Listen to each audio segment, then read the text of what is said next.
भी कोई मनुष्य वचन देता है, उसे निभाना उसका धर्म और कर्तव्य दोनों बन जाता है। प्राण जाए पर वचन झूठा नहीं होना चाहिए। इसीलिए मनुष्य को वचन देने से पहले भली भांति सोच लेना चाहिए कि वो उस वचन को निभा पाएगा या नहीं। क्योंकि यदि व्यक्ति अपने वचन के प्रति कर्तव्यों का निर्वाह नहीं करता तो वचन के कारण जो भी परिणाम होते हैं उसका सारा भार वचन देने वाले व्यक्ति पर ही आता है। हम देख रहे हैं नरसिंहपुर के राजा तोड़मल बिना सोचे विचारे कोई भी वचन देने को तत्पर रहते हैं।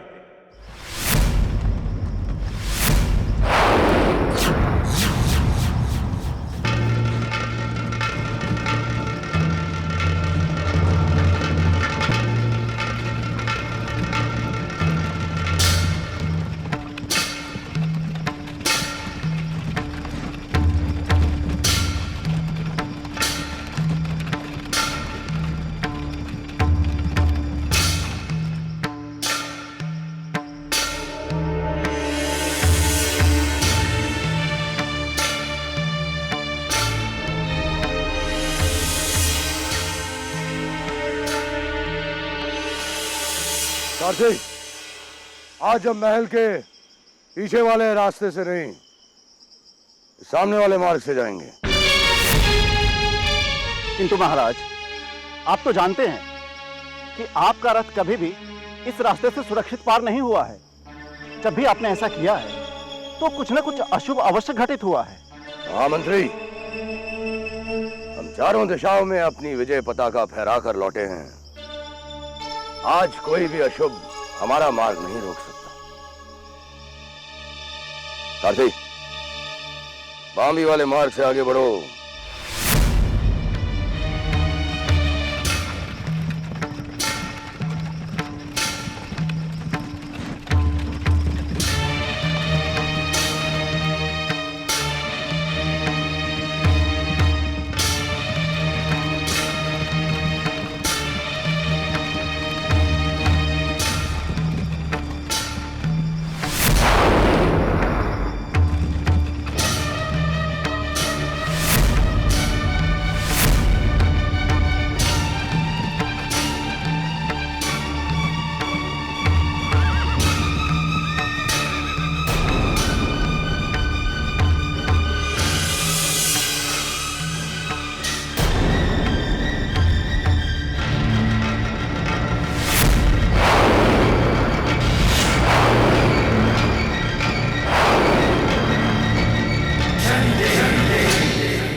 आखिर क्या कारण है कि जब भी हम इस मार्ग से आते हैं हमारा रथ इस बांबी के आगे नहीं बढ़ पाता?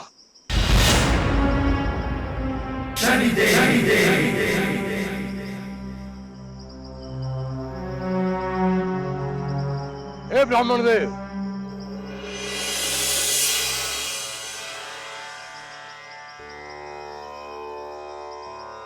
आपने तो बड़े पूजा पाठ किए होंगे। क्या आप हमें बता सकते हैं कि हम कभी रथ सहित इस बांबी वाले मार्ग को पार क्यों नहीं कर पाते? महाराज, इसका कारण तो बहुत साधारण है। आपने अपने राज तिलक के समय अपने पिता को वचन दिया कि आप नगर के सभी पवित्र स्थानों का सम्मान करेंगे और वहां सदा पूजा पाठ कराएंगे। शायद आप अपने दिए उस वचन को भूल गए हैं। शायद आप अपने दिए उस वचन को भूल गए हैं।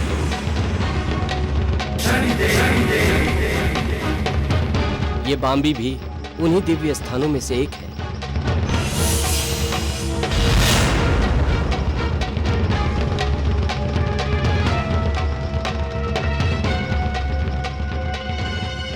वैसे तो हम इन सब बातों में विश्वास नहीं रखते, किंतु क्या आप हमें इसका कोई उपाय बता सकते हैं?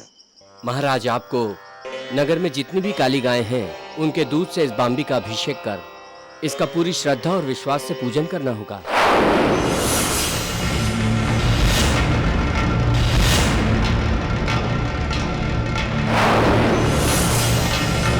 यदि ईश्वर ने चाहा तो सब ठीक हो जाएगा। ठीक है ब्राह्मण देव, हम ऐसा ही करेंगे।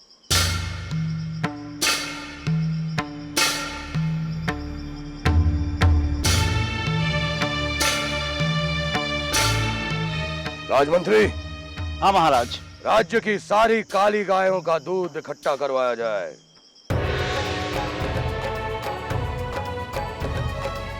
वचन भूलना महापाप है, वचन भूलना महापाप है। वचन दिया तो है राजन, वचन दिया तो है राजन, भूल कभी मत जाना। वचन भूलना महापाप है, दिए वचन को निभाना, दिए वचन को निभाना, दिए वचन को निभाना।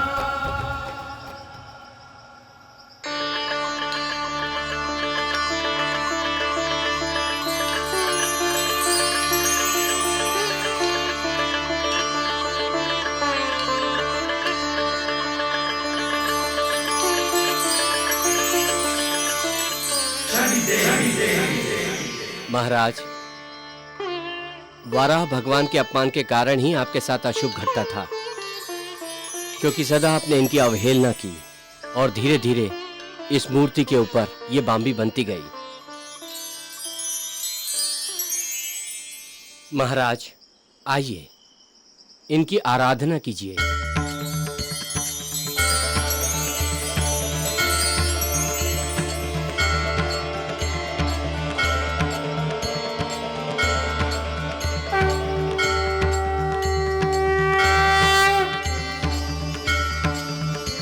वराह भगवान की, वराह भगवान की, वराह भगवान की।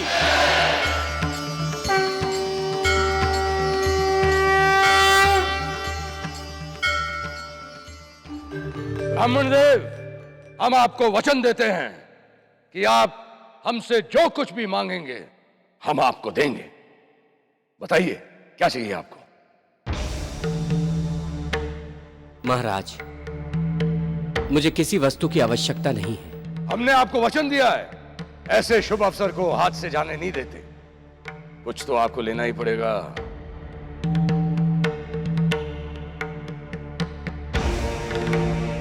ठीक है महाराज। महाराज, मैंने और मेरी पत्नी ने संतान प्राप्ति के लिए संकल्प लिया था कि जब भी हमें माता पिता बनने की खुशखबरी मिलेगी तो मैं संतान के जन्म से पहले बद्रिकाशी की तीर्थ यात्रा करूंगा। इसलिए यदि आप कुछ देना चाहते हैं तो 6 माह तक मेरी पत्नी की सुरक्षा और उसके भोजन आदि का प्रबंध करा दें तो आपकी बड़ी कृपा होगी। मेरी पत्नी इस समय 3 माह के गर्भ से है। ब्राह्मण देव, बस इतनी सी बात। आप निश्चिंत होकर यात्रा में जाइए और हम आपको वचन देते हैं कि आपकी पत्नी की सुरक्षा और उसका भरण पोषण, इसकी जिम्मेदारी हमारी है।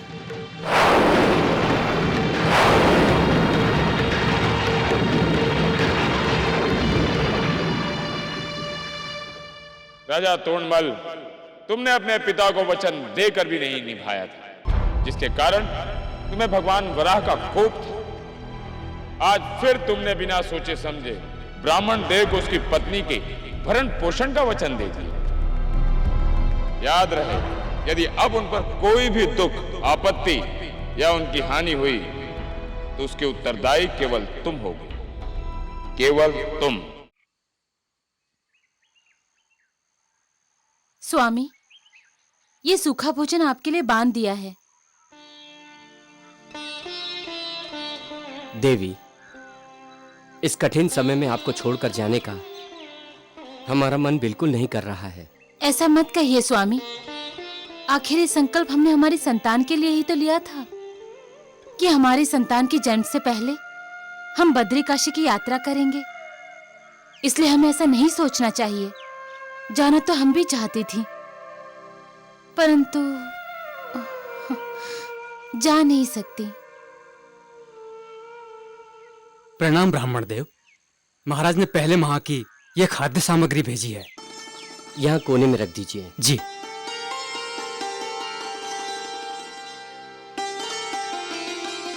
प्रणाम।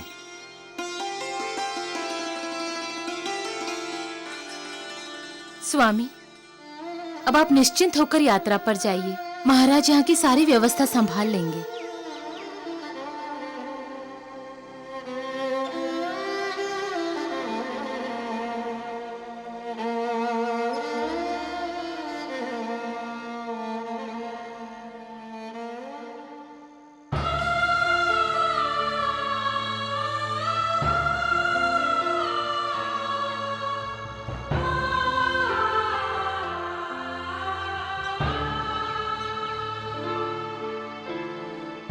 स्वामी, काश आप संतान की जन्म से पहले मेरे साथ होते।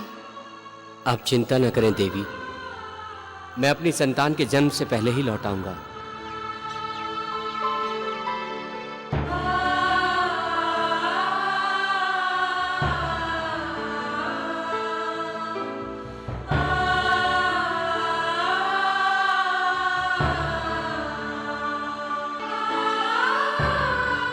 धन्य हो तुम दोनों प्राणी जो अपने संकल्प को किसी भी मूल्य पर पूरा करना चाहते हो।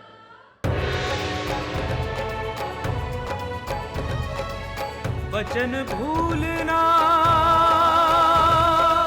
महापाप है, वचन भूलना महापाप है। और हम आपको वचन देते हैं कि आपकी पत्नी की सुरक्षा और उसका भरण पोषण, इसकी जिम्मेदारी हमारी है। एक ब्राह्मण निश्चिंत होकर चारों धाम जब जाता है, गर्भवती पत्नी को वह राजा की शरण छोड़ आता है। राजा ने एक वचन दिया था, लौटाने तक करेगा व्यवस्था। दे के वचन राजा भूल गया था, राजा ने नहीं की उसकी रक्षा। ब्राह्मण पत्नी बिलख रही थी, भेजा अनाज समाप्त हुआ, पर हाल किसी ने न जाना। ये वचन को निभाना।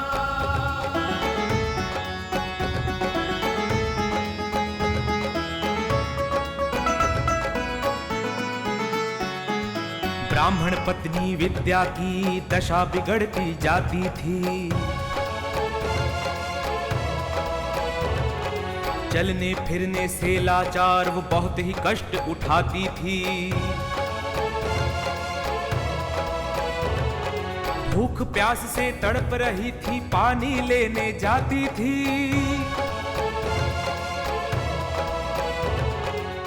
घुट घुट कर ब्राह्मण पत्नी मर जाती, किसी ने न जाना। तेरे पाप को शनि की दृष्टि ने ही केवल अब पहचाना।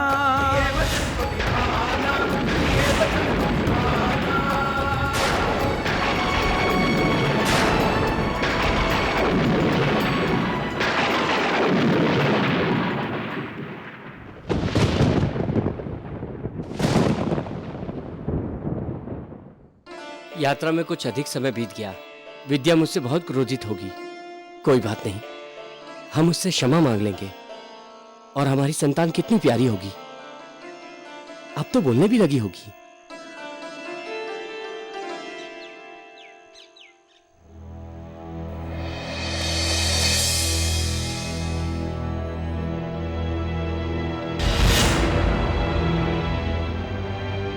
यहां पर इतने झाड़ जंगल कैसे उग गए? देवी विद्या, देवी विद्या, विद्या, देवी विद्या, कहाँ है आप?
कहिए स्वामी, आखिर ये संकल्प हमने हमारी संतान के लिए ही तो लिया था। स्वामी, काश आप संतान के जन्म से पहले मेरे साथ होते।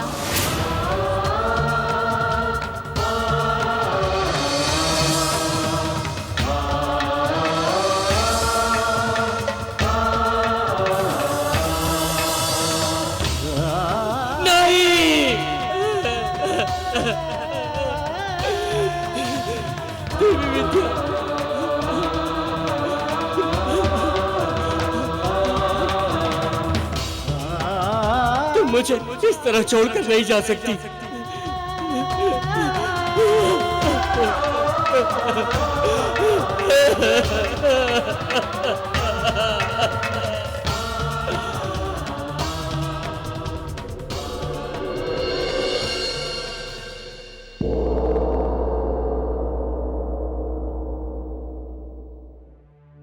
महाराज, मैं आपके दिए वचन के भरोसे अपनी पत्नी को छोड़कर गया था, किंतु आपने न उसका भरण पोषण किया, न उसकी सुरक्षा। आप ही के कारण मेरी पत्नी मर गई।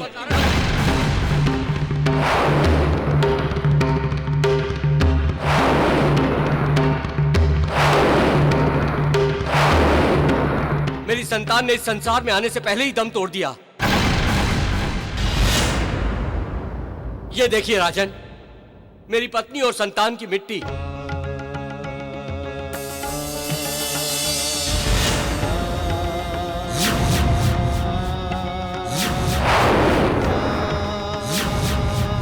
महाराज, यह मिट्टी मेरी पत्नी और हमारी अजन्मी संतान की है, जिनकी हत्या आपके वचन ना निभाने के कारण हुई है।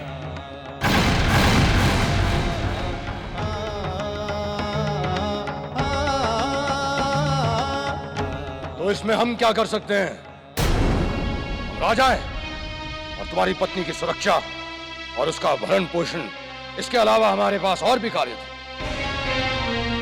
हाँ, यदि तुम्हें धन या कुछ और चाहिए तो मांगो, हम वचन देते हैं कि हम तुम्हारी प्रत्येक इच्छा पूरी करेंगे। महाराज, वचन देने का अधिकार उसे होता है जो वचन पूरा करने की क्षमता रखता हो। तुम हमारा अपमान कर रहे हो ब्राह्मण। यदि तुम्हें कुछ चाहिए तो कहो, अन्यथा जा सकते हो। महाराज, आपने मेरा सब कुछ लूट लिया, लेकिन याद रखिएगा, इस संसार में जिसने भी अपराध किया उसे उसका दंड अवश्य मिला, चाहे वो आप जैसा बलशाली राजा हो या मेरे जैसा बलहीन ब्राह्मण।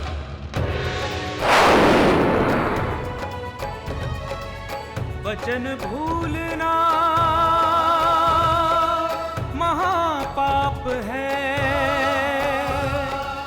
वचन भूलना महापाप है। वचन दिया तो ऐ राजन, वचन दिया तो ऐ राजन, भूल कभी मत जाना। वचन भूलना महापाप है, दिए वचन को निभाना, दिए वचन को निभाना, दिए वचन को निभाना। हे शनिदेव, आप तो न्याय के देवता हैं, फिर मेरे साथ ये कैसा अन्याय हुआ है? मैंने कभी अपने जीवन में किसी का अहित नहीं किया, कभी किसी का बुरा नहीं किया, फिर मुझे किस अपराध का दंड मिला है? शनिदेव, आपको मेरे साथ न्याय करना होगा।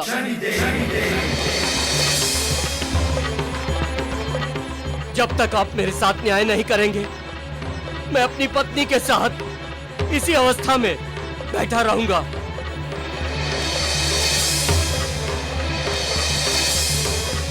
और प्राण त्याग दूंगा, और प्राण त्याग दूंगा, और प्राण त्याग दूंगा।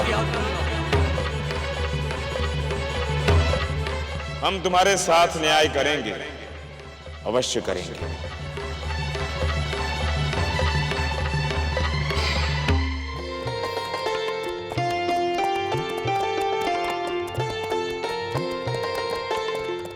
महामंत्री,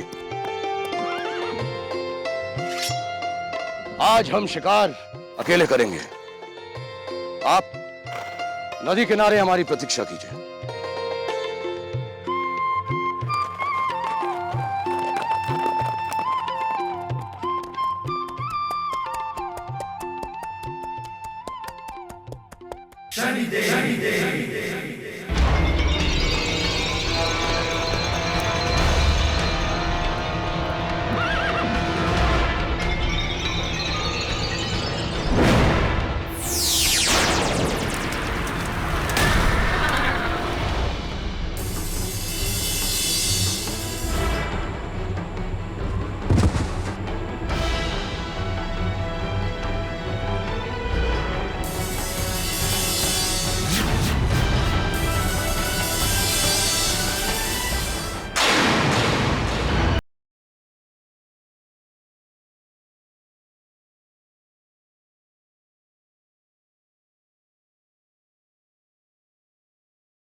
उठिए महाराज।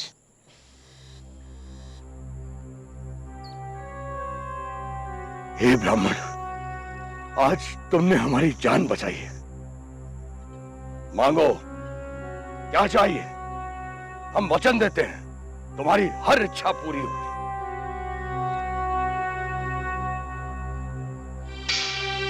महाराज, वचन देना बहुत सरल है, परंतु उसे निभाना बहुत कठिन है। मांगो, क्या चाहिए? महाराज, हमें कुछ नहीं चाहिए, आपके प्राण बच गए, यही बहुत है। कहीं ये अवसर आपको किसी प्रायश्चित के लिए तो नहीं प्राप्त हुआ है? कहीं ऐसा तो नहीं है महाराज कि आपने किसी को वचन दिया हो और उसे पूरा ना किया हो?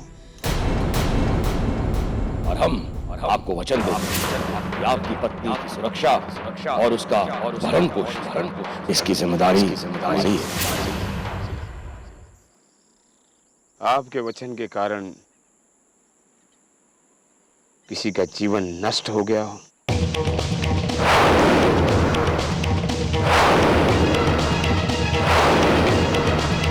आप ही के कारण मेरी पत्नी मर गई।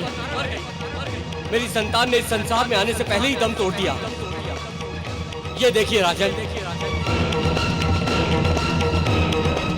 महाराज, आपका मुख देखकर हमें आभास हो रहा है कि आपसे अपराध अवश्य हुआ है। यदि हुआ है तो अपने अपराध का प्रायश्चित करके क्षमा मांग लीजिए।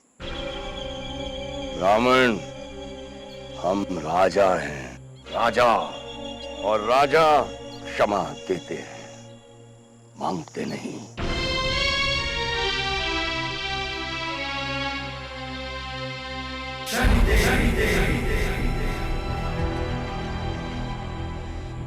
टूणमल, तुम अहंकार की हर सीमा को लांघ चुके हो। तुम्हारे दिए हुए वचन के कारण जो अपराध हुआ है उसका तुम्हें तनिक भी आभास नहीं है।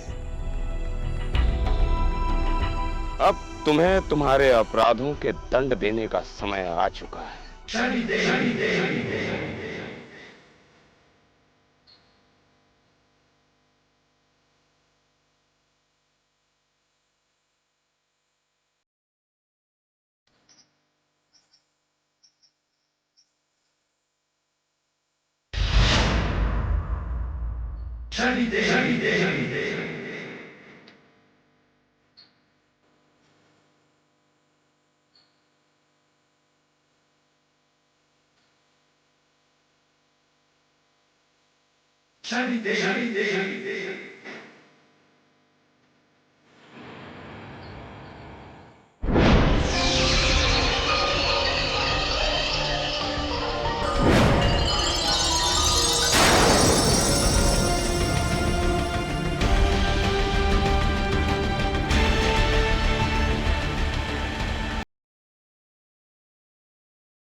जो तुमने ब्राह्मण परिवार को दिए हैं।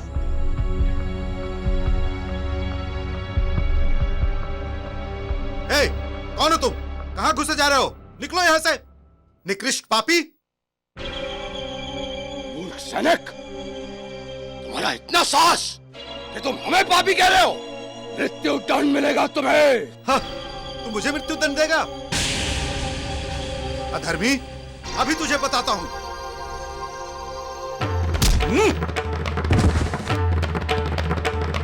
अरे ये तो कोई नीच है, पापी है। इसे इसके कर्मों का दंड मिला है। मारो इसे, मारो इसे।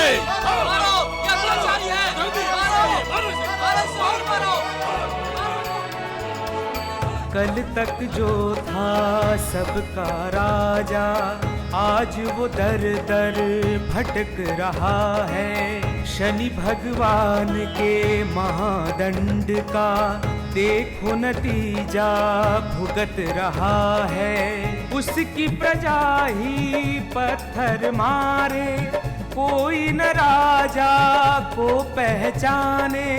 दे दे गालियां उसे दुत्कारे, कोई न राजा को पहचाने।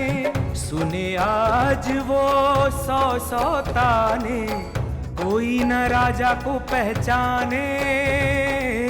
कोई न राजा को पहचाने, कोई न राजा को पहचाने, कोई न राजा को पहचाने।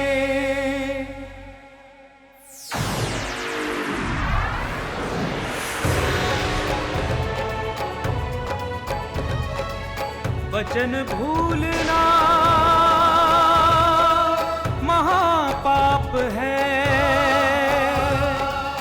वचन भूलना महापाप है।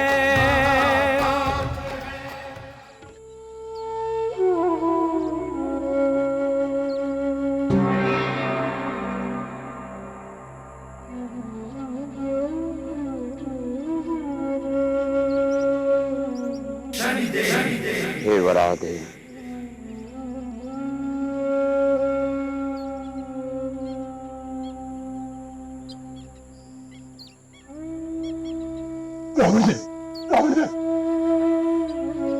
मुझे क्षमा कर दीजिए, मैंने आपका कहा नहीं माना।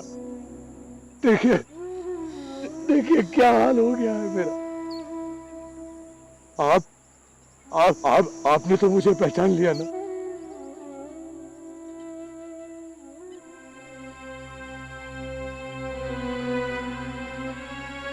राजन, भला हम आपको नहीं पहचानेंगे तो कौन पहचानेगा? कितना चमत्कारी चक्र है इस सृष्टि का, नहीं? कल तक आप अहंकार के धुन में लोगों को नहीं पहचानते थे, आज आपको लोग नहीं पहचानते। ब्राह्मण देव, मैं बहुत बड़ा पापी हूं, अधर्मी हूं। मैंने अपने दिए हुए वचन कभी नहीं निभाए और इसके कारण न जाने कितने लोगों के जीवन नष्ट हो गए। हे ब्राह्मण देव, मुझे मेरे प्रायश्चित का मार्ग दिखा दीजिए। राजन, जितना बड़ा अपराध उतना ही बड़ा प्रायश्चित। आप पर ब्राह्मण की पत्नी और उसके अजन्मे बच्चे की हत्या का दोष है। ब्राह्मण अपनी पत्नी और बच्चे के मिट्टी की शुद्धि के लिए मंदिर में आमरण अनशन पर बैठे हैं। यदि आप प्रायश्चित करना चाहते हैं तो आपको उनकी पत्नी और बच्चे की मिट्टी की शुद्धि करनी होगी। आप जो कहेंगे वो मैं करूंगा ब्राह्मण देव। यहां से उत्तर दिशा में 100 कोस की दूरी पर एक आश्रम है जहां पर 11 सिद्ध ऋषि रहते हैं। वहीं एक अस्थिकूट कुंड भी है। यदि आप उस कुंड के जल से ब्राह्मण की पत्नी और उसके संतान की मिट्टी की शुद्धिकरण कर देते हैं तो आपका प्रायश्चित संभव है। किंतु आपके पास तो केवल 2 दिन का समय है और आपकी अवस्था देखकर लगता नहीं कि आप 100 कोस तक चल भी पाएंगे। हे ब्राह्मण देव, जब किसी भी कार्य करने की मन में प्रबल इच्छा हो तो फिर चाहे ये शरीर साथ दे या ना दे, वो कार्य हर हाल में पूरा होता है। मैं उस कुंड से जल अवश्य लेकर आऊंगा।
हे पवित्र कुंड, मुझे अपना पवित्र जल ग्रहण करने दीजिए। मेरे अहंकारवश ब्राह्मण पत्नी और उनकी अजन्मी संतान का जीवन नष्ट हुआ है। उनकी मिट्टी की शुद्धि के लिए मुझे अपना जल अर्पण कीजिए।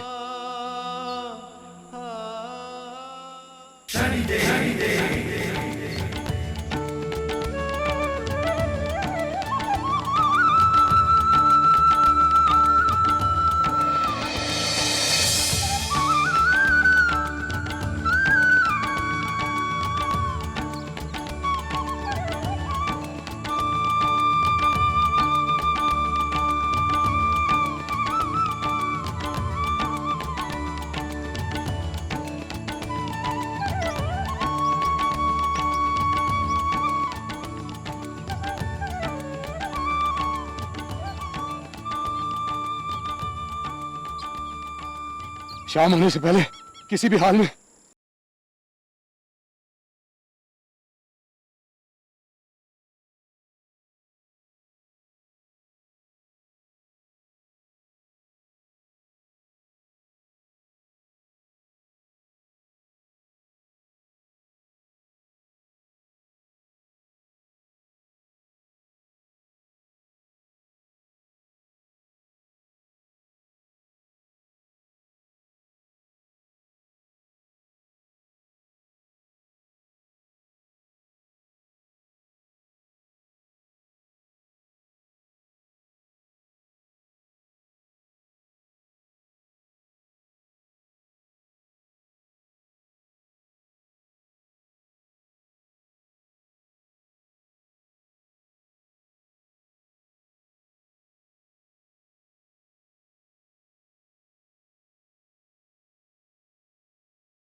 मानवता के मार्ग पर आ गए।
धरती लोक, पाताल लोक, स्वर्ग लोक, इन तीनों लोकों पर हमने हिरण्याक्ष पुत्र इस अंधक ने विजय प्राप्त कर ली। हम इन तीनों लोगों के स्वामी हैं।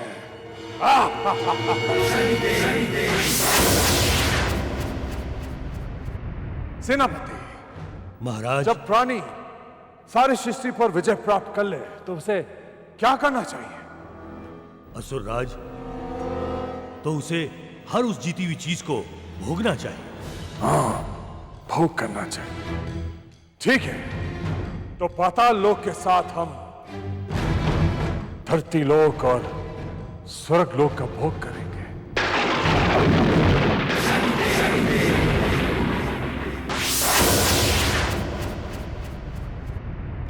असुरराज, सबसे पहले आप पृथ्वी का भ्रमण कीजिए और उसे भोगिए, क्योंकि तीनों लोकों में सबसे सुंदर और भोगनीय पृथ्वी ही है महाराज।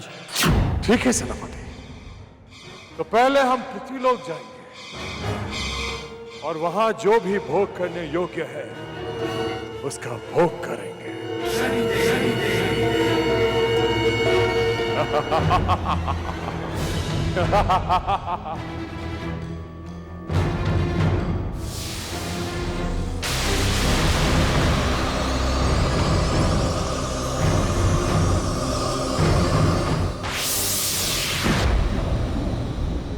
अंधक, तुमने अपने शक्तियों का दुरुपयोग करके तीनों लोगों को अपने अधीन तो कर लिया, किंतु जिस भावना से तुमने ये सब किया है वो दुष्कृत है।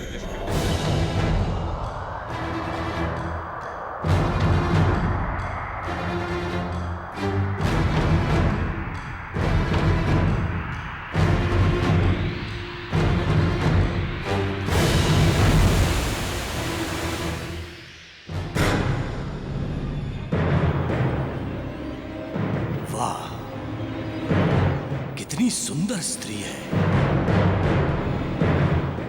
हम इस स्त्री से अपनी भोग यात्रा आरंभ करेंगे।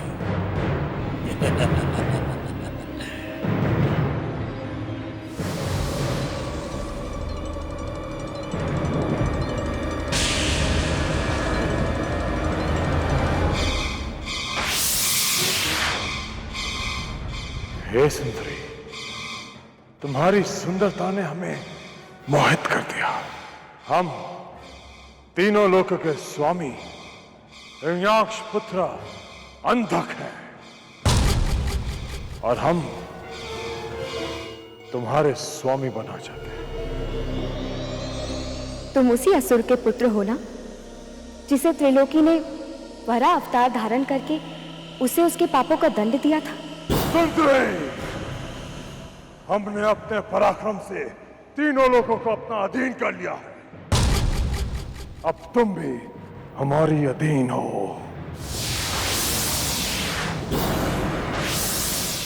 अंधक, तुम नाम के साथ साथ बुद्धि के भी अंधक हो। अच्छा चलो बताओ, तुम हमारे किस रूप को अपने साथ ले जाना चाहते हो? क्योंकि हमारे तो बहुत सारे रूप हैं। बहुत सारे रूप। तब तो और भी आनंद आएगा। हम तुम्हारे सभी रूपों को अपने साथ पाताल लोक लेकर जाएंगे। तो ठीक है, यदि तुम्हारी यही इच्छा है तो पकड़ लो हमारे सारे रूपों को।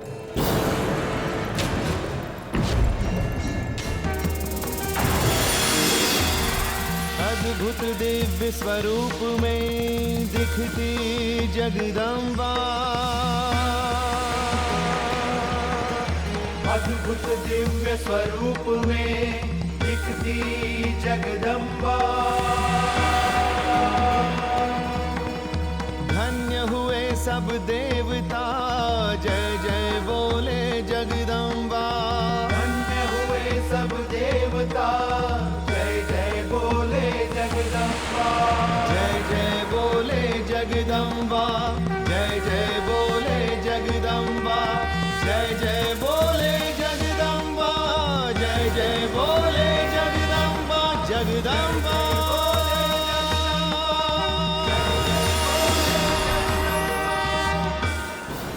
अब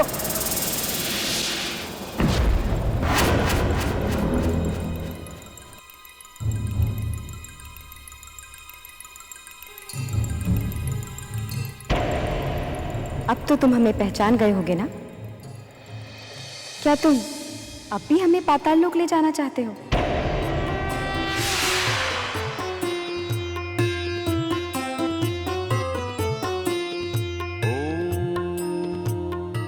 क्षमा करे देवी, हमसे भूल हो गई।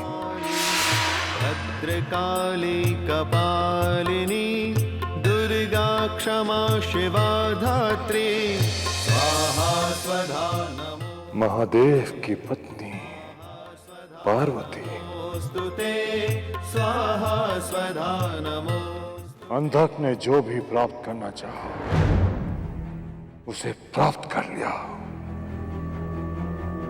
अब इस संसार में ऐसी घटना घटेगी जिसकी कोई कल्पना भी नहीं कर सकता। अंधक राक्षस, आज तुम्हारा सर्वनाश हो जाता यदि तुम गुरु महादेव की पत्नी माता पार्वती को अपने कपटी मन से छू भर भी लेते। हम जानते हैं तुम्हें गुरु महादेव से इच्छा मृत्यु का वरदान प्राप्त हुआ है। अंधक, तुम्हारी तपस्या से प्रसन्न होकर हम तुम्हें वरदान देते हैं, जब तक तुम स्वयं नहीं चाहोगे तुम्हें मृत्यु नहीं आएगी। इस संसार में कोई भी तुमसे जीत नहीं पाएगा। इस संसार में 4 प्रकार के अंधे होते हैं। एक जन्मजात अंधा होता है, एक प्रेम में अंधा होता है, एक अहंकार का अंधा होता है और एक काम वासना का अंधा। तुम में इन सारे अंधों के अवगुण हैं, वही तुम्हारे विनाश का कारण बनेंगे अंधक।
अंधक, हमारे लिए इतनी घोर तपस्या? तुम तो हमसे पहले ही इच्छा मृत्यु का वरदान प्राप्त कर चुके हो। अब और क्या चाहते हो?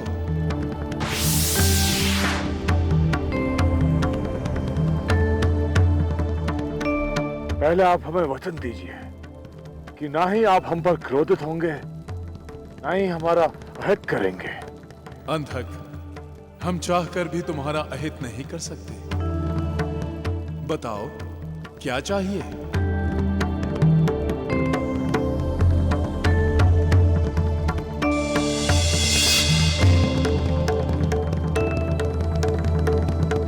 महादेव, आप हमें वरदान में अपनी पत्नी पार्वती दे दीजिए।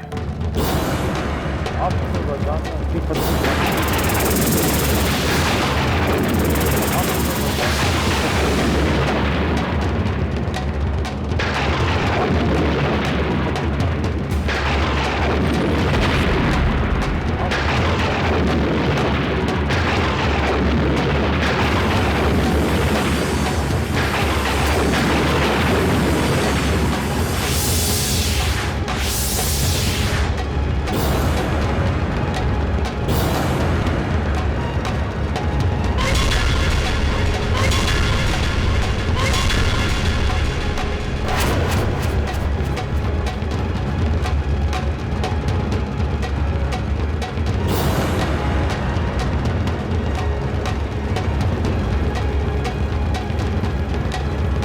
अंधक, तुमने जो वरदान मांगा है वो देने का अधिकार हमारे पास नहीं है।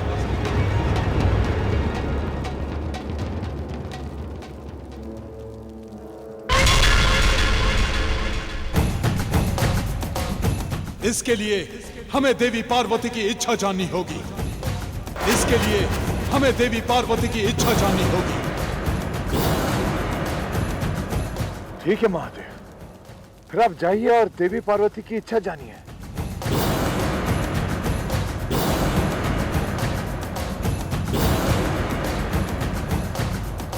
हम आपकी प्रतीक्षा करेंगे।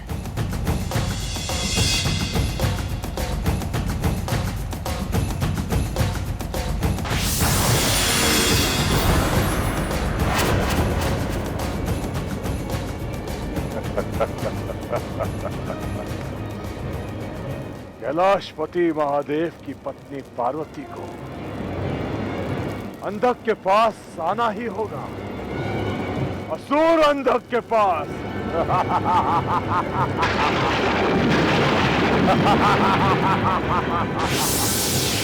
आज तुमने संपूर्ण सृष्टि के माता का अपमान किया है। आज तुमने जगत के संहारक, पालक और रक्षक का अपमान किया है। आज तुमने वो पाप किया है जो पहले कभी हुआ नहीं है और ना अब होगा। समझ लो अब तुम्हारा और तुम्हारे पापों का अंत निकट है। नहीं देवी, हम आपको वहां जाने की आज्ञा नहीं दे सकते। स्वामी, हम वहां अपनी इच्छा से जा रहे हैं, क्योंकि यदि आपका ये वरदान झूठा हो गया तो इस संसार का आप पर से विश्वास समाप्त हो जाएगा, जो कि सृष्टि के लिए हानिकारक होगा।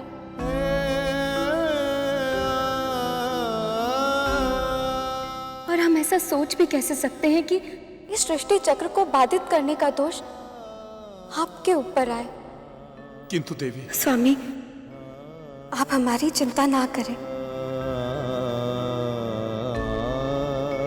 हमें हमारा पत्नी धर्म निभाने का आशीर्वाद दें।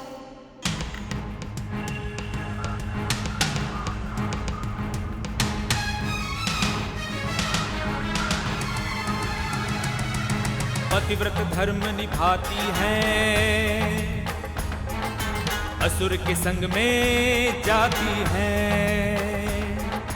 पति के वचन मान की रक्षा करना पत्नी का प्रथम धर्म है। इसीलिए महादेवी गौरी उचित समझ के करती कर्म है, उचित समझ के करती कर्म है।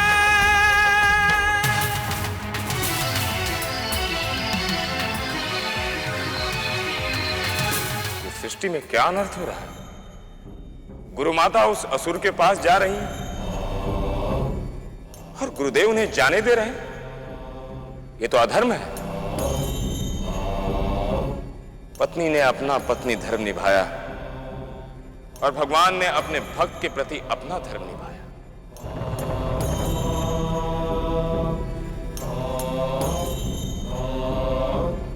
किंतु अब यह छाया पुत्र शनि न्याय के सिंहासन पर बैठकर अपना धर्म निभाएगा।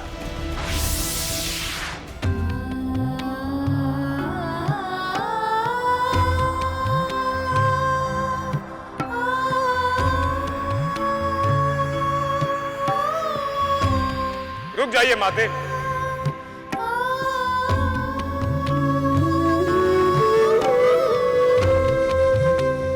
गुरु माता, ये आप क्या करने जा रही हैं?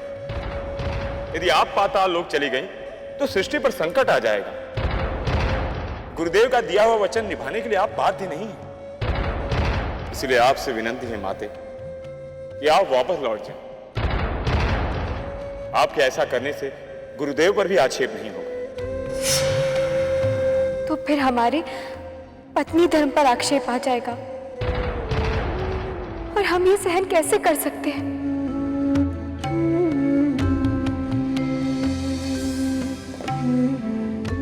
यदि आप पाताल लोक चली गई तो सोचिए गुरुदेव का क्या होगा। आपके बिना तो महादेव शक्तिहीन हो जाएंगे।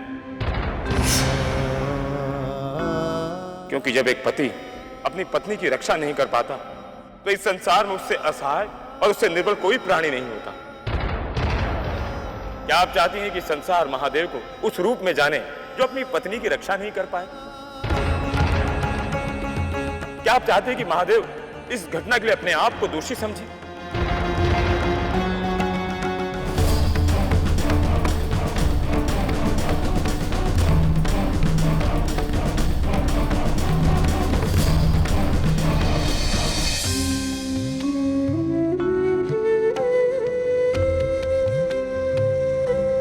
तो आप ही हमें बताइए न्याय के देवता शनिदेव, हम क्या करें? एक तरफ हमारा पत्नी धर्म है और दूसरी तरफ हमारे पति का दिया हुआ वरदान।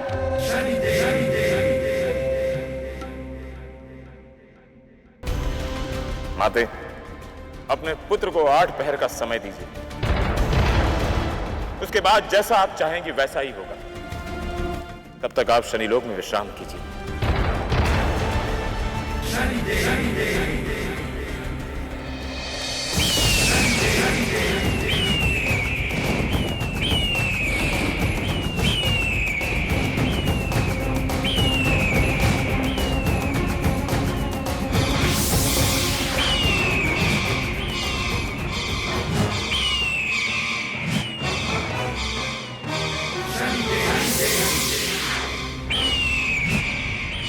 क्या हुआ? न्याय के देवता शनिदेव, आप यहाँ? जहां धर्म, अन्याय और पाप हो वहां हमें आना ही पड़ता है। अंधक, तुमने गुरुदेव से जो वरदान मांगा है वो उचित नहीं है। क्योंकि माता पार्वती तुम्हारे मां समान है। तुम भगवान की भक्ति करके भगवान की पत्नी को कैसे मांग सकते हो? ये तो अधर्म है। असुर हैं हम। हमारे लिए किसी की भी पत्नी केवल स्त्री होती है, इसलिए हम उसे पाताल लोक लेकर जाएंगे और हम बनाएंगे उसे अपनी रानी। बस बस बस अंधक, बस। अब जगत माता के अपमान में एक और शब्द भी नहीं सुनूंगा। हम तुम्हें अभी नष्ट कर देते हैं।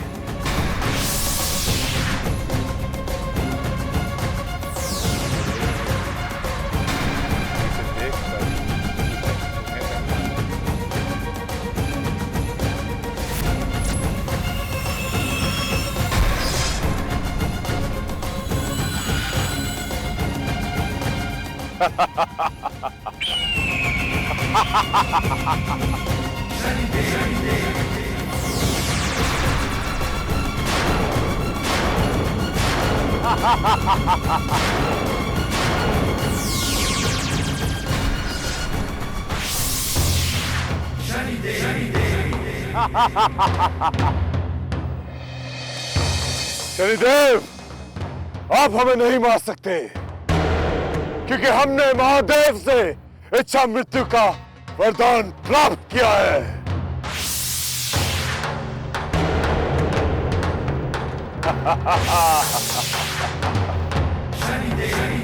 इसे शस्त्रों से नहीं मारा जा सकता। जिस प्रकार इसने गुरुदेव के साथ छल किया है उसी प्रकार इसके पापों का दंड हम अपनी माया रच कर देंगे।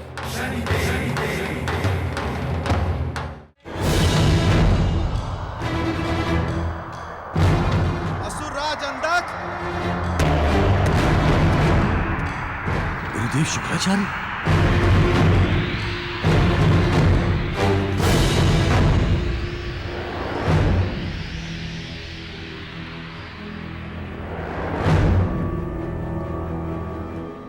असुरों के गुरु गुरुदेव शुक्राचार्य को अंधक का प्रणाम।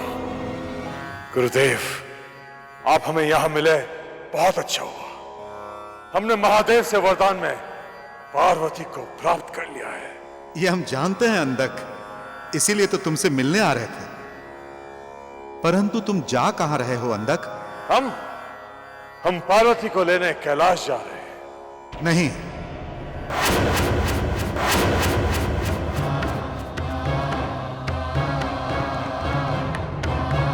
तुम्हें कैलाश जाने की कोई आवश्यकता नहीं है, क्योंकि महादेव का वरदान कभी खाली नहीं जाता। यदि महादेव पार्वती को नहीं भेजेंगे तो स्वयं पार्वती को चलकर तुम्हारे पास आना होगा।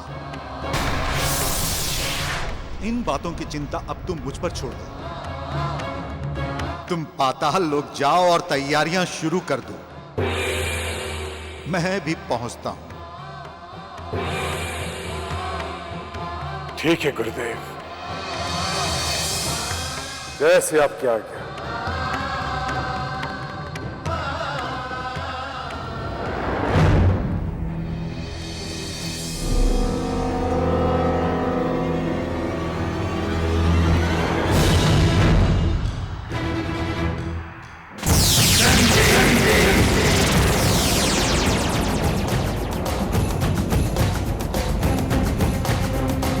अंधक, हमारे न्याय चक्र की माया से तुम्हें कोई भी वरदान नहीं बचा सकता। महल को ऐसे सजा दो जिसे देखकर देवी पार्वती का मन प्रसन्न हो उठे और उनके मन में वापस जाने का विचार ना आए। जाओ।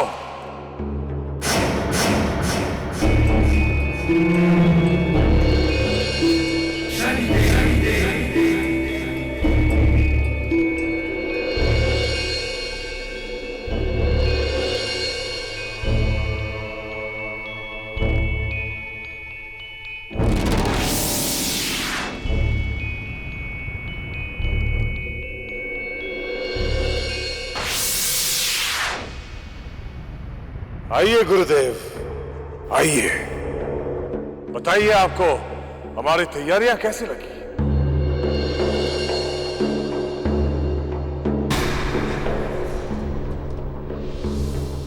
क्या हुआ गुरुदेव, आप इतने दुखी क्यों हैं? क्या आपको तैयारियां अच्छी नहीं लगी? ऐसी बात नहीं है अंधक।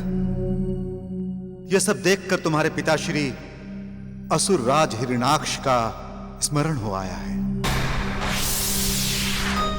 जब वो संपूर्ण पृथ्वी को पाताल लोक लेकर आए थे, तब भी महल को ऐसे ही सजाया गया था।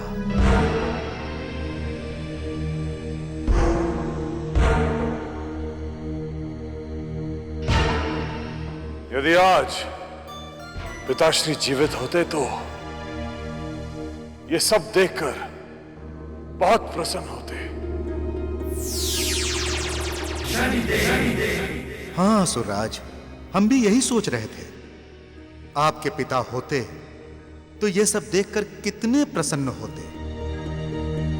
किंतु ये जानते हुए भी कि आपके पिता का मृत शरीर कहां है, हम आज तक उन्हें जीवित नहीं कर सके।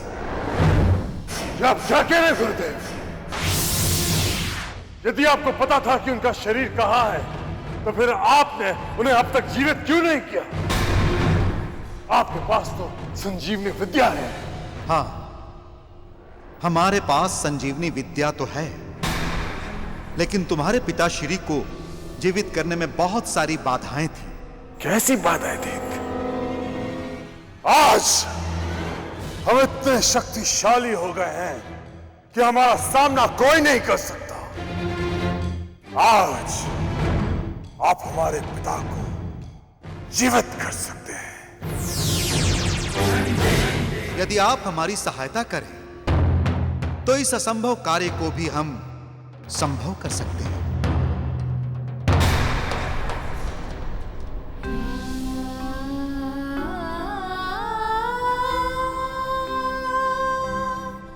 अब बस एक पहर बचा है।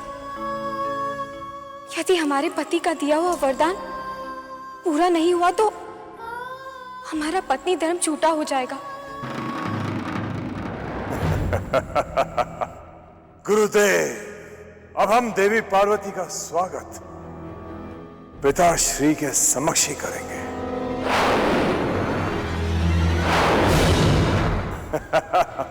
चलिए।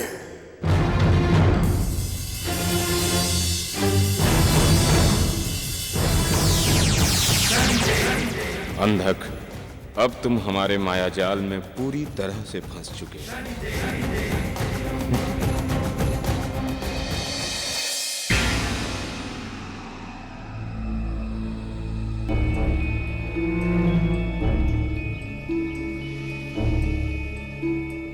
हम तुम्हें पिताश्री का दर्शन अपनी योग शक्तियों से करवाते हैं।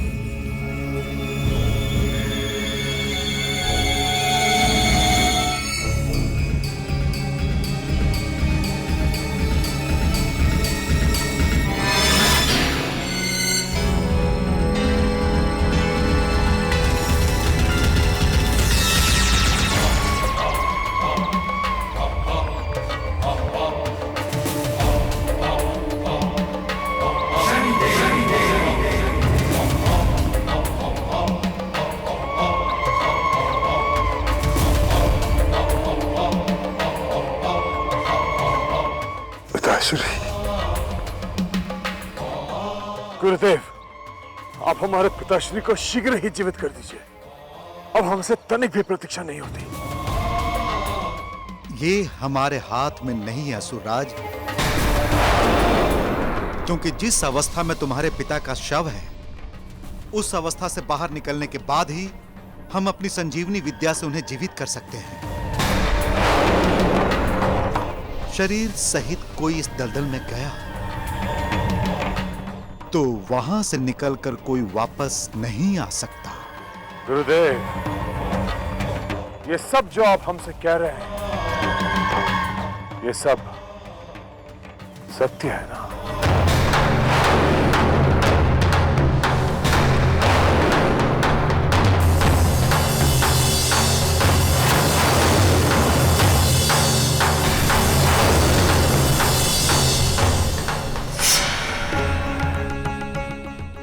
शनिदेव कहाँ रह गए? अब तक तो उन्हें आ जाना चाहिए था। अब तो आखिरी पहर भी समाप्त होने को है। हम और प्रतीक्षा नहीं कर सकते। असुरराज अंधक, तुम हम पर संदेह कर रहे हो? नहीं गुरुदेव, ऐसा मत कहिए। आप बताइए, हमारे पिताश्री इस दलदल से बाहर कैसे आएंगे?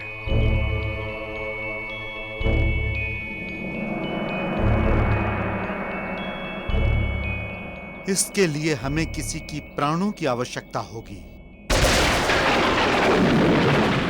ये प्राण किसी ऐसे शक्तिशाली व्यक्ति के होने चाहिए जो आपके पिता के शव को देवों की शक्ति से मुक्त करा सके।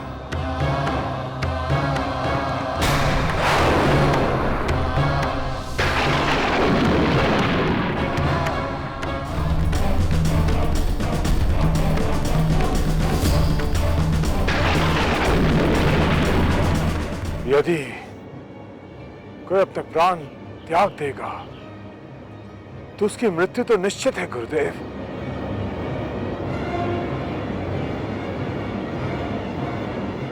हाँ, उसकी मृत्यु निश्चित है, परंतु हम अपनी संजीवनी विद्या से उसे जीवित कर देंगे और आपके पिता श्री को भी।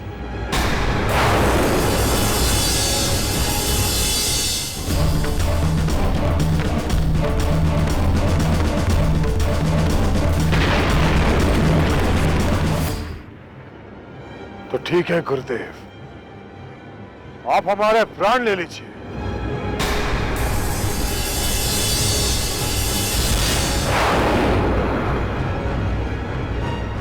ये लीजिए गुरुदेव, हमारा सर धड़ से अलग कर दीजिए।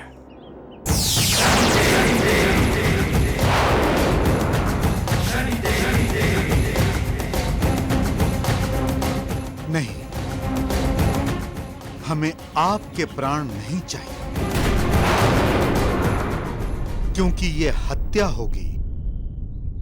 हमें उस व्यक्ति के प्राण चाहिए जो स्वयं अपनी मृत्यु का आह्वान करे, अपनी मृत्यु का वरण करें।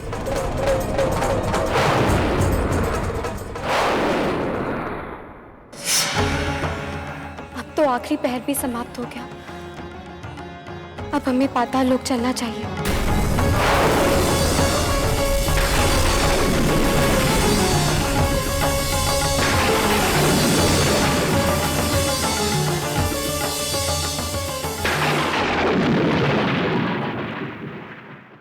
तो ठीक है गुरुदेव, हम अपनी इच्छा से अपने मृत्यु का वरण करते हैं।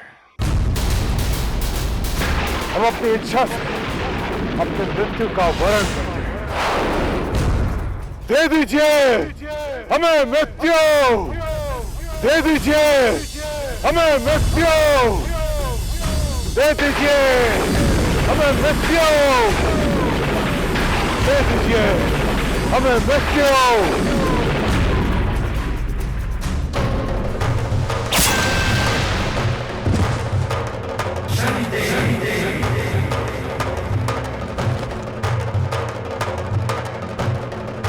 जल्दी कीजिए गुरुदेव, अब जल्दी हमारे पिताश्री को जीवित कीजिए।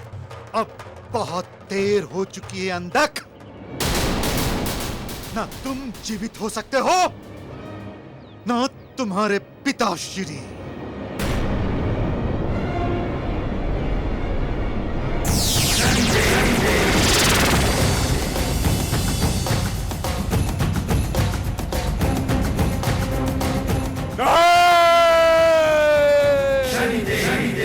अब हमारे साथ छल क्या है शनिदेव? छल तो तुमने भी किया था अंधक, परंतु अब तुम कुछ नहीं कर सकते, क्योंकि कुछ ही क्षणों में तुम्हारा अंत होगा। तुमने स्वयं अपनी मृत्यु का आवाहन किया है। तुम्हें इच्छा मृत्यु मिल रही है। तुमने जैसा पाप किया था, ये उसी का दंड है अंधक। तुमने क्या सोचा कि तुम इच्छा मृत्यु का वरदान प्राप्त करके हमारे न्याय चक्र से बच जाओगे? ऐसा कदापि संभव नहीं है अंधक। इस संसार में जो जैसा कर्म करता है, हमारा न्याय चक्र उसे वैसा ही फल देता है।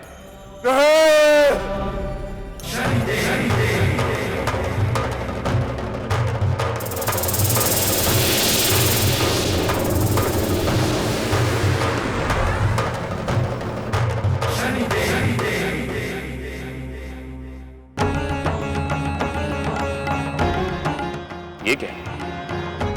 माता पार्वती पाताल लोक में जा रहे हैं। यदि ऐसा हुआ तो अनर्थ हो जाएगा। माता पार्वती की शक्तियों के कारण जो असुरी शक्तियां समाप्त हो चुकी हैं, वो फिर से जीवित हो जाएंगी, और ये पापी अंधक भी।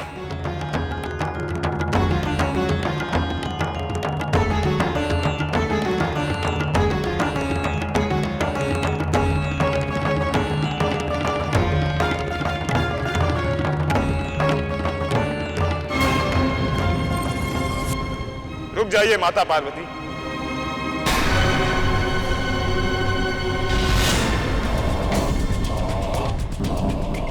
आपको पाताल लोक में प्रवेश करने की आवश्यकता नहीं है।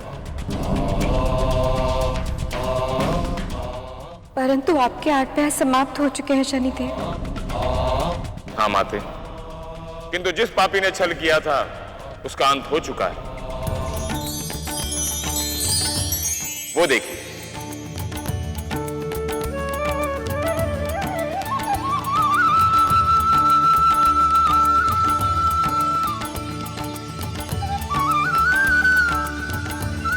माते, उस पापी ने स्वयं अपनी इच्छा से मृत्यु का वरण किया। चलिए, अब आपको कैलाश पर्वत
इस संसार में कभी भी अपनी शक्ति, बल, उपाधि और वर्चस्व के अहंकार में किसी और व्यक्ति को निर्बल और बलहीन नहीं समझना चाहिए, चाहे वह व्यक्ति कितना ही बलहीन और दुर्बल क्यों न हो, क्योंकि इस संसार में हर एक प्राणी का अपना एक महत्वपूर्ण स्थान है और वो इस संसार में अपनी भूमिका निभाता है। जब भी कोई प्राणी अहंकार में विवेकहीन होकर इसके विरुद्ध जाता है तो उसके परिणाम घातक होते हैं।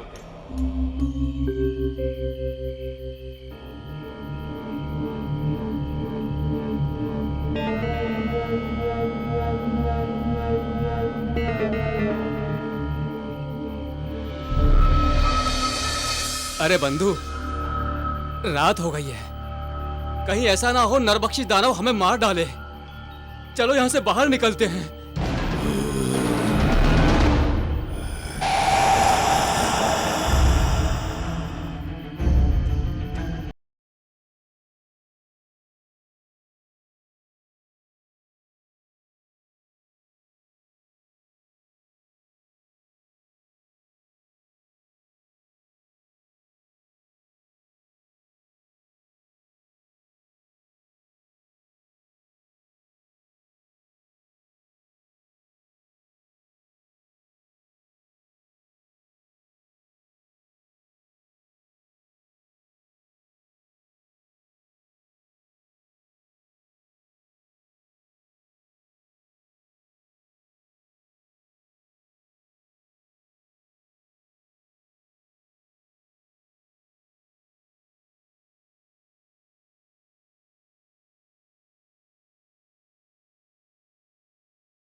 यहाँ इस जंगल में कैसे आ गए?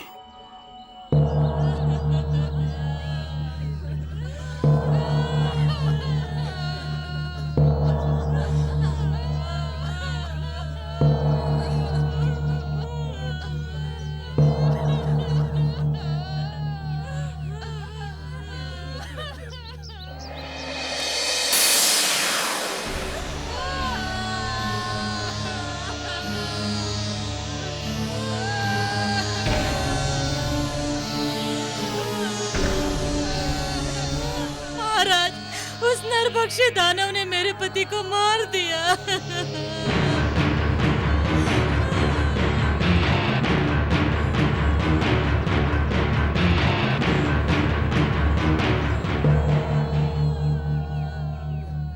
हमें बहुत दुख है कि वो दानव हमारी निर्दोष प्रजा की हत्या कर रहा है और हमारे सैनिकों से अभी तक नहीं ढूंढ पाए। परंतु आप लोग चिंता ना करें, हम स्वयं जंगल जाएंगे और रात भर पहरा देकर उस दानव को मार डालेंगे। और रात भर पहरा देकर उस दानव को मार डालेंगे।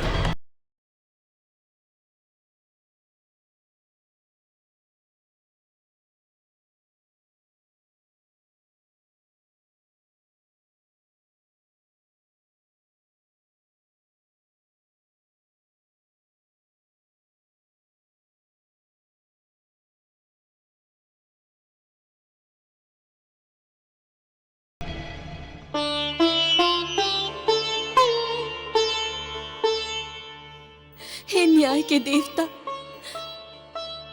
आप हमारे साथ क्या अन्याय कर रहे हैं? इस राज्य की रानी होने के नाते हम ये कैसे सहन कर सकते हैं कि हमारी इस निर्दोष प्रजा की हत्या कोई और नहीं, स्वयं उनके राजा कर रहे हैं।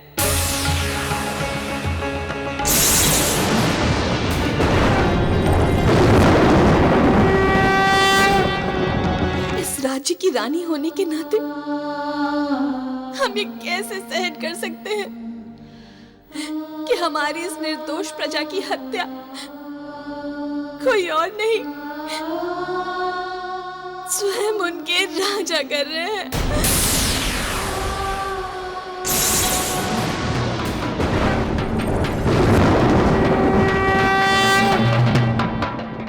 हमें पता है कि हमारे पति इन हत्याओं के जिम्मेदार हैं।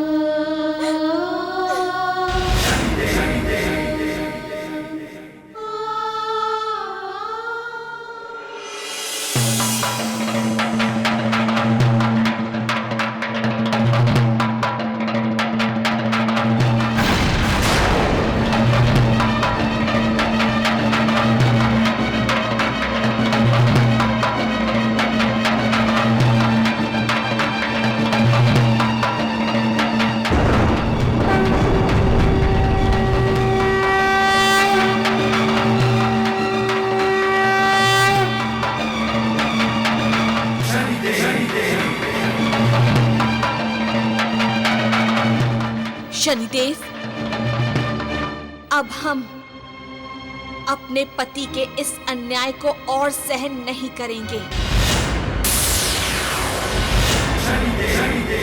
हम अब किसी और निर्दोष की हत्या नहीं होने देंगे।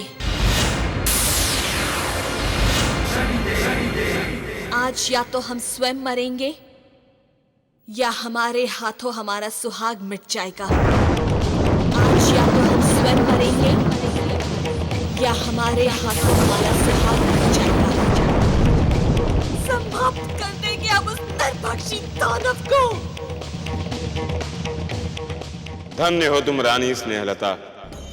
तुम्हारी तरह न्याय और धर्म की रक्षा करने वालों का ये संसार सदा ऋणी रहा है और सदा ऋणी रहेगा। किंतु तुम नहीं जानती कि राजा सौदागर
राजन, ये अभद्रता क्यों?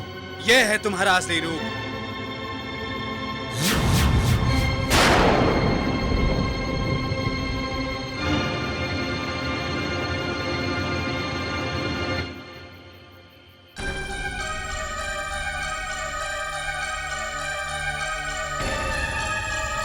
नहीं, राजन, राजन, ऐसा अनर्थ मत करो।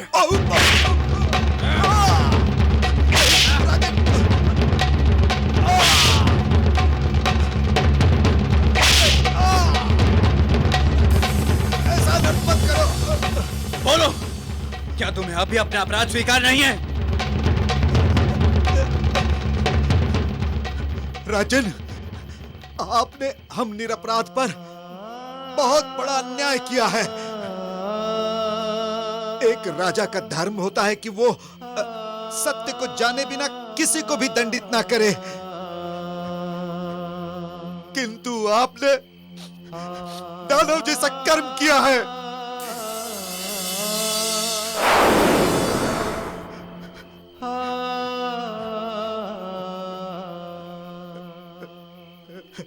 हम तुम्हें श्राप देते हैं कि आज से सूर्यास्त के बाद से लेकर सूर्योदय होने तक तुम नरभक्षी दानव बनकर जियोगे। यही मेरा श्राप है।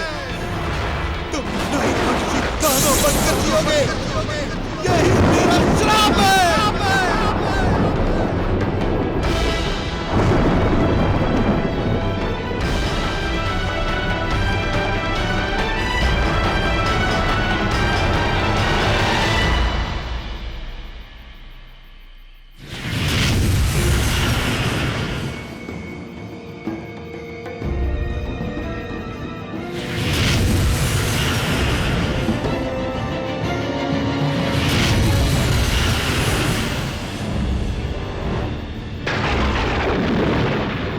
से प्रत्येक रात तुम्हारा यही रूप होगा।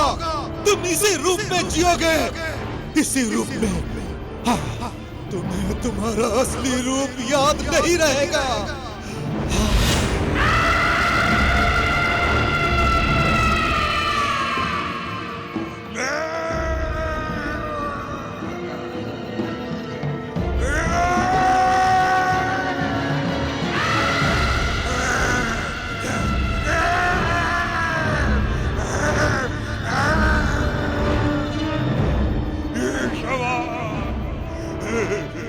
क्षमा कर दो ऋषिवर, मुझे क्षमा कर दो, क्षमा कर दो मुझे।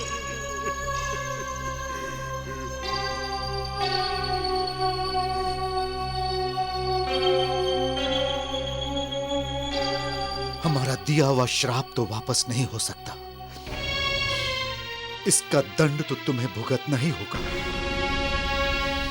किंतु यह कम अवश्य हो सकता है। जिस दिन आपको हमारे जैसा कोई सात्विक, शक्तिहीन और दुर्बल मनुष्य मिलेगा, जो तुम्हारे दानव रूप में होने के बाद भी तुम्हारा सामना करेगा और वो अपने आप को तुम्हें समर्पित करने को तत्पर होगा, उस दिन तुम इस श्राप से मुक्त हो जाओगे।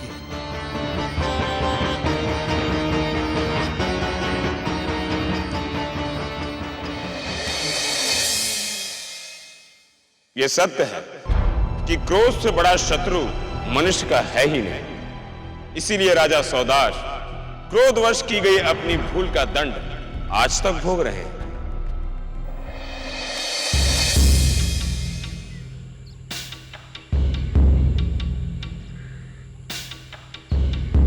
तुम लोग जाओ, बाकी सैनिकों की सहायता करो। हम यहां अकेले संभाल लेंगे। जाओ।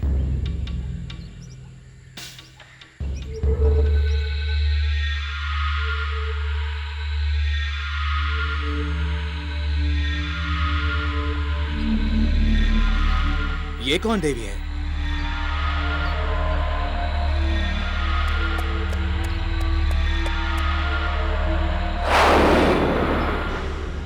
देवी, कौन हैं आप? और इस समय इस जंगल में आप कहां जा रही हैं? महाराज, मेरा बेटा बीमार है, इसलिए पास के गांव में वैद्य जी को लेने जा रही हूँ। चलिए, हम आपको ये जंगल पार करा देते हैं। आइए।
हमारे हाथों होगा।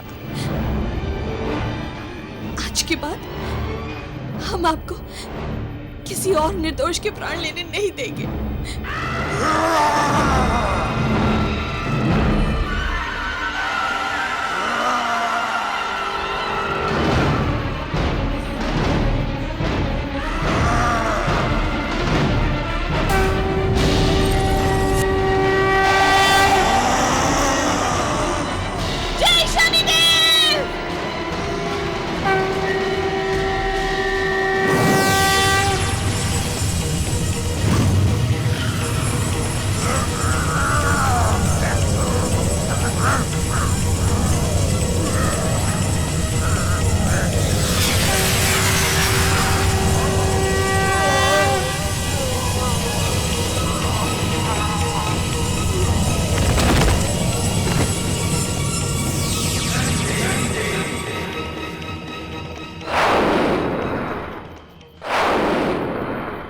महारानी, ये आप क्या कर रही हैं? अपने पति को मारने जा रही हैं? हम क्या करें? हमारे पति के कारण निर्दोष लोगों के प्राण जा रहे हैं और अब हम ये और नहीं देख सकते। परंतु महारानी, आप इस दानव को नहीं मार सकती क्योंकि इसे श्राप मिला हुआ है।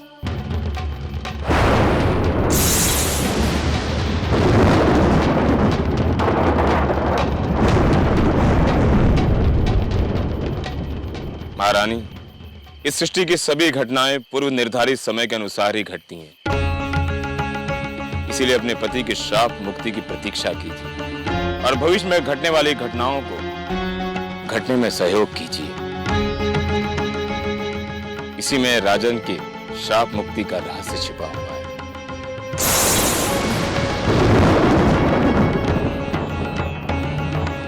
इसी में राजन श्राप मुक्ति का रहस्य छिपा हुआ है।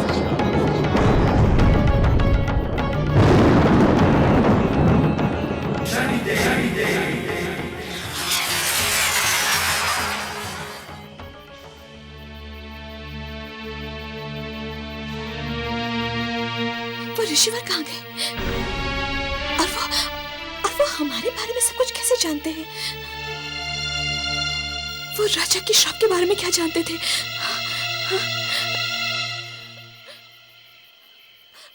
ऋषिवर! ऋषिवर!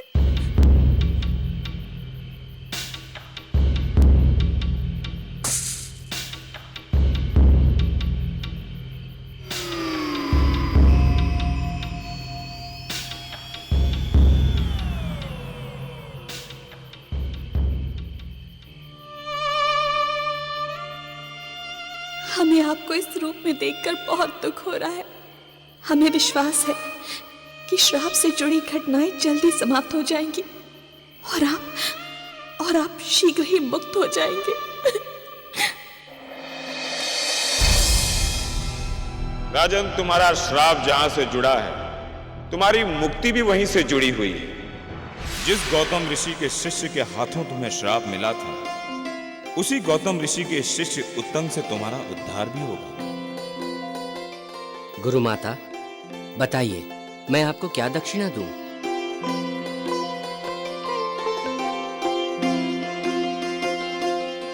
देवी अहिल्या, अब आप वही मांगोगी जो हम चाहेंगे।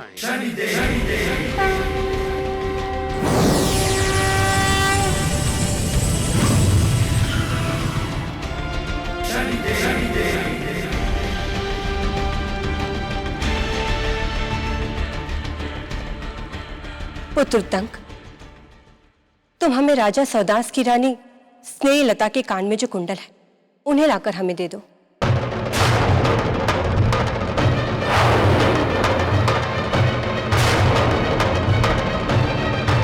जो आपकी आज्ञा गुरु माता।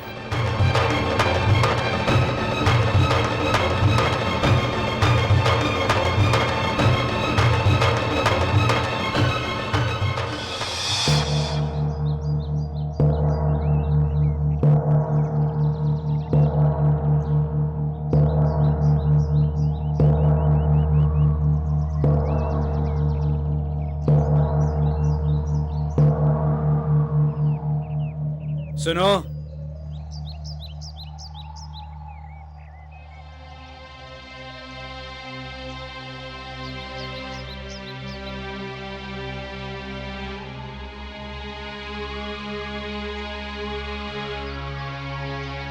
क्या बात है ऋषि कुमार, क्या कष्ट है आपको? महाराज, हम गौतम ऋषि के शिष्य उत्तंक हैं और आज हमारी शिक्षा पूरी हो गई है और हमारी गुरु माता ने हमसे गुरु दक्षिणा में महारानी के कुंडल मांगे हैं।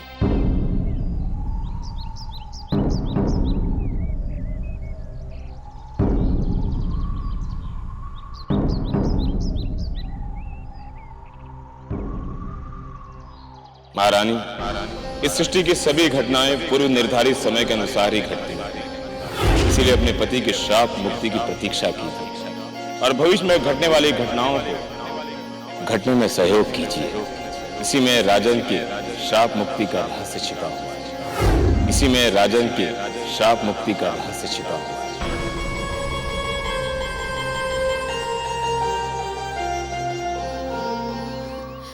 महाराज, हमारे महल से कभी कोई खाली हाथ नहीं गया है।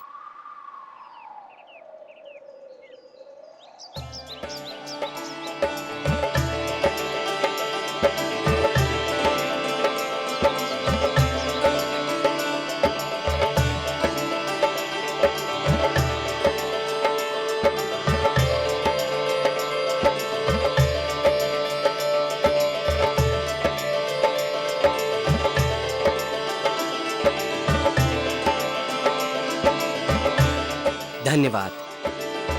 अब हम ये कुंडल हमारी गुरु माता को देकर हमारी गुरु दक्षिणा के ऋण से मुक्त हो जाएंगे। ऋषि कुमार, हम जंगल में सुरक्षा का प्रबंध देखने जा रहे हैं। हम आपको जंगल पार करवा देंगे।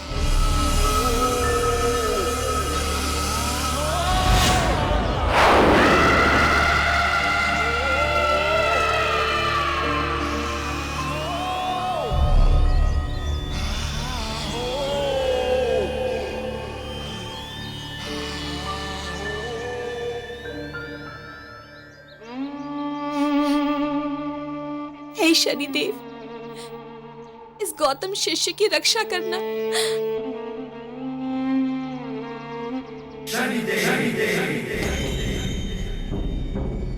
चिंतित मत हो रानी स्नेहलता, ये जो भी हो रहा है हमारे न्याय चक्र के अनुसार ही हो रहा है।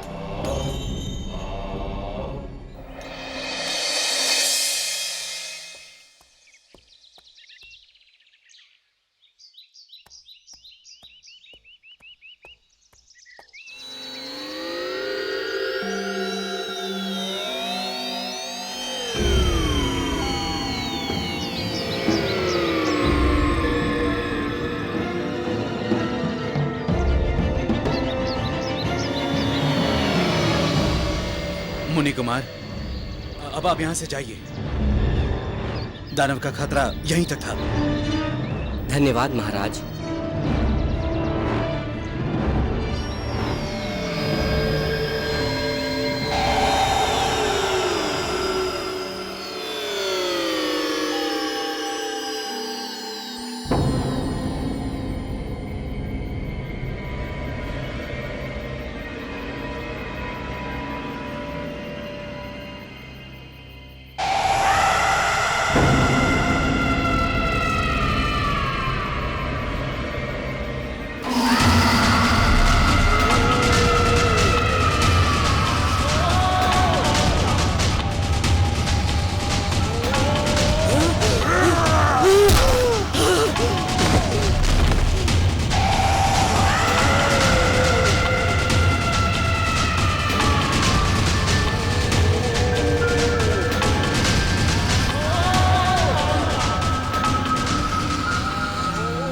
देखो, मुझे छोड़ दो। मुझे मार के तुम्हें क्या मिलेगा? आज तक मेरे सामने जो भी आया है नहीं बच सका, तू भी नहीं बचेगा। देखो, मैं ये कुंडल अपनी गुरु माता के लिए ले जा रहा हूँ। मैं गौतम ऋषि शिष्य तुम्हें वचन देता हूँ,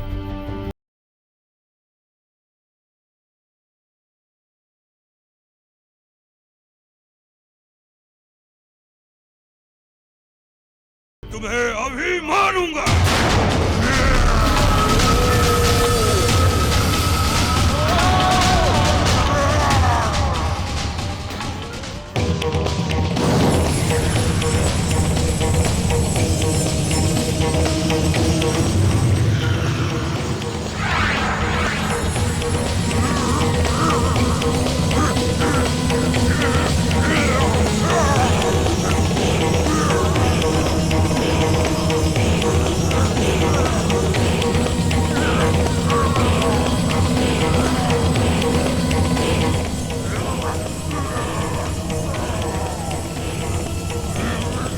नरभक्षी, मेरी बात पर विश्वास रखना।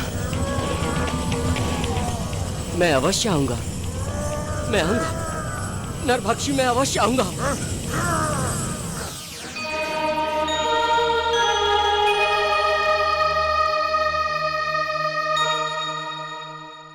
गुरुदेव, गुरुमाता, लीजिए, मैं गुरु दक्षिणा लेकर आया हूं। अरे पुत्र उत्तंक, तुम इस समय? गुरुमाता, ये लीजिए मेरी गुरु दक्षिणा।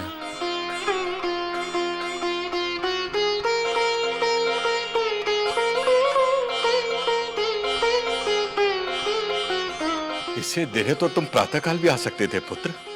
नहीं गुरुदेव, मेरे पास समय नहीं है। मैंने नरभक्षी दानव को वचन दिया है कि गुरुमाता को गुरु दक्षिणा देने के बाद मैं लौट जाऊंगा।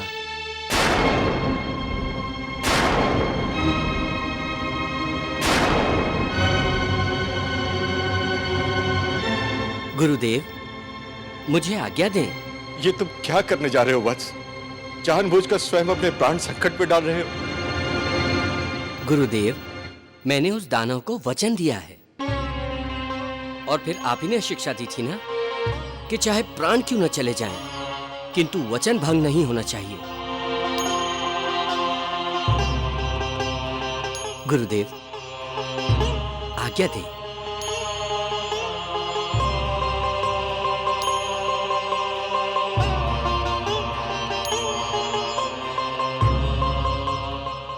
आयुष्मान भव पुत्र, आयुष्मान भव।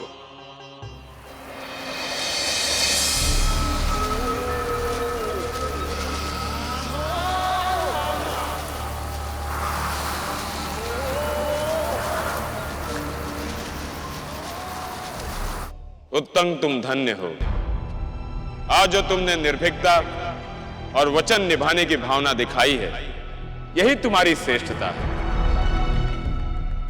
तुम्हारे समान समर्पण की भावना रखने वाले प्राणी का इस संसार में कोई अहित नहीं कर सकता।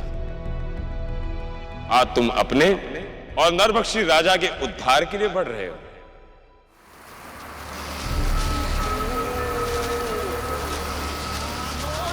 दानव, कहां हो तुम? मैं मेरे वचन अनुसार तुम्हारे पास वापस आ गया हूं। तुम मेरे प्राण ले सकते हो दानव। मुझे अब किसी भी बात का कोई भय नहीं है। दानव, कहां हो तुम?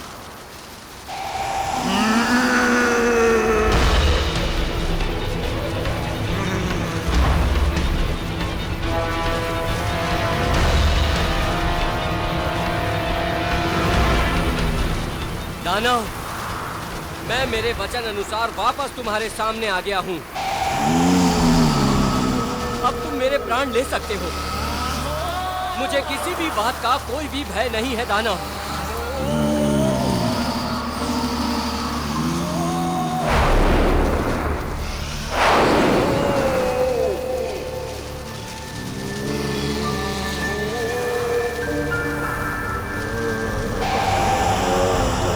आओ दानव, तुम्हें मुझसा निर्बल प्राणी इस संसार में दूसरा कोई नहीं मिलेगा जो स्वेच्छा से अपने प्राण तुम्हें देना चाहता हो।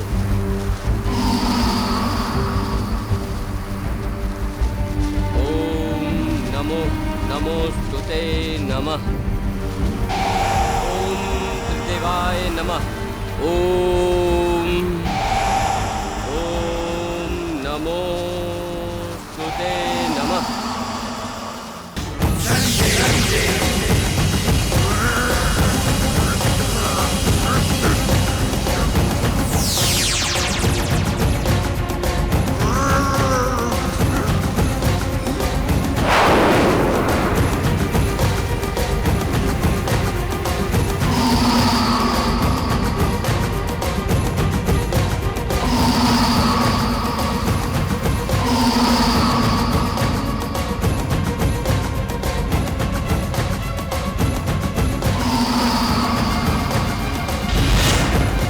अपराध स्वीकार कर लो, वरना तुम्हें मृत्यु दंड मिलेगा। नहीं राजन, राजन ऐसा अनर्थ मत करो। राजन, आपने हम निरपराध पर बहुत बड़ा अन्याय किया है। हम तुम्हें श्राप देते हैं कि आज से सूर्यास्त के बाद से लेकर सूर्योदय होने तक तुम नरभक्षी दानव बनकर जियोगे। यही मेरा श्राप है, यही मेरा श्राप है। जिस दिन आपको हमारे जैसा कोई सात्विक, शक्तिहीन और दुर्बल मनुष्य मिलेगा जो तुम्हारे दानव रूप में होने के बाद भी तुम्हारा सामना करेगा और वो अपने आप को तुम्हें समर्पित करने को तत्पर होगा, उस दिन तुम इस श्राप से मुक्त हो जाओगे। उस दिन तुम इस श्राप से मुक्त हो जाओगे। उस दिन तुम इस श्राप से मुक्त हो जाओगे।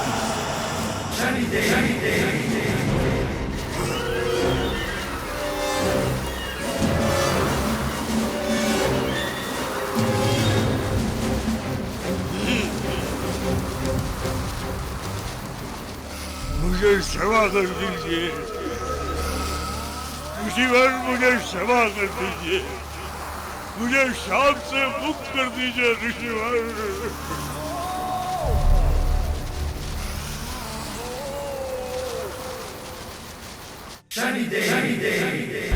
सौदास, तुम्हारी मुक्ति का समय आ गया है, क्योंकि उत्तंग के कारण तुम श्राप से मुक्त हो गए हो।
महाराज, ये क्षण हमारे जीवन के सबसे अमूल्य क्षण है। और आपको पता है, ये सब केवल शनिदेव की कृपा से ही हुआ है। वो कभी भी किसी के साथ अन्याय नहीं होने देते। बोलो शनिदेव महाराज की जय। शनिदेव महाराज की जय।